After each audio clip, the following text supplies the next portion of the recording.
আজি যোনটো গাহৰি মাংস সেয়া হৈছে মাছৰুমৰ লগত।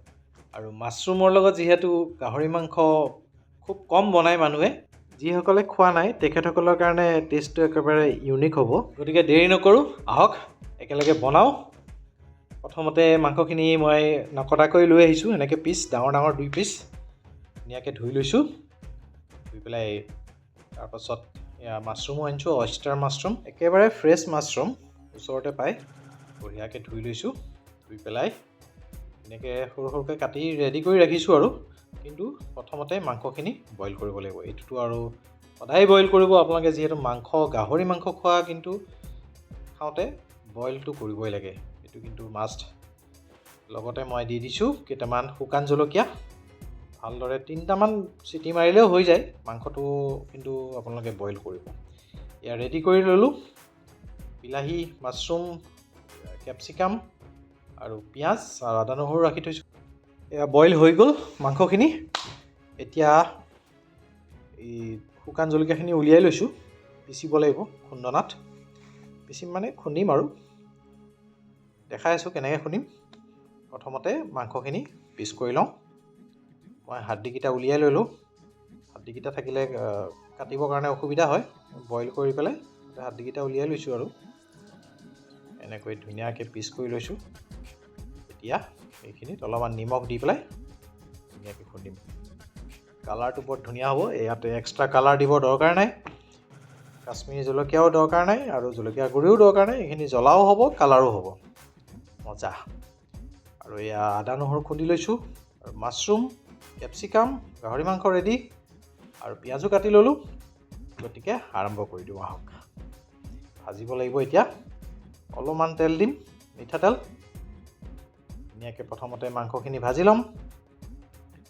তাৰমানে মছলা দিয়াৰ পাছত ভাজিলে ভালদৰে ভাজা নাযায়।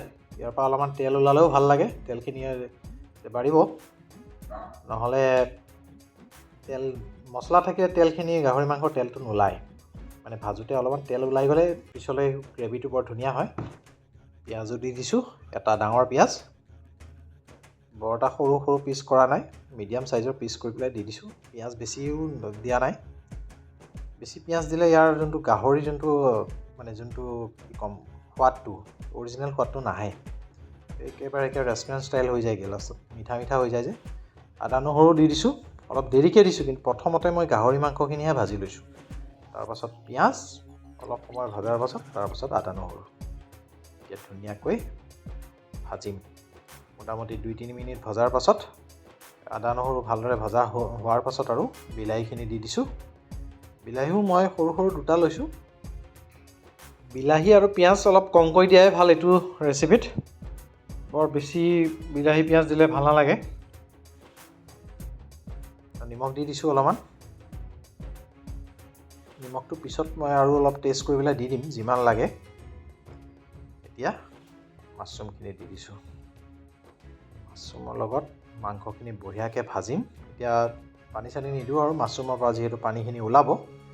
ধুনীয়াকৈ অলপ সময় ভজাৰ পাছত অলপমান জুইটো কমাই দিম। কমাই দিলে মাছৰুমৰ পানী ওলাব নহয়। মাছৰুমৰ পানীখিনিৰে ধুনীয়াকৈ ভাজা যাব।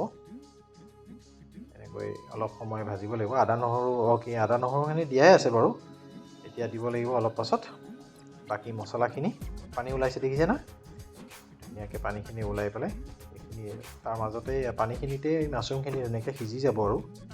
এতিয়া দিম আমাৰ এই শুকান জলকীয়াখিনি যে খুন্দি লৈছিলোঁ যে, ধুনীয়াকৈ দি দিম। কালাৰটো ধুনীয়া হৈ যাব, অলপ জ্বলাও হ'ব। আৰু আপোনালোকে যদি জ্বলা খাই ভাল পায় তেতিয়াহ'লে এক্সট্ৰাকৈ আপোনালোকে জ্বলা দিব পাৰে। মই জ্বলা দিয়া নাই, বৰ এটা ভাল নাপাওঁ জ্বলা, মানে কমকৈ খাওঁ। জ্বলা নহ'লেও বেয়া লাগে মাংসত। গতিকে এনেকৈ পানীৰে অলপমান দি দিছোঁ আৰু থাকি নাযায় তেতিয়া।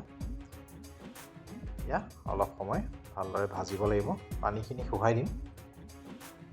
পিছত আকৌ অলপমান পানী দিম যেনিবা, এই পানীখিনি শুকাই দিব লাগিব।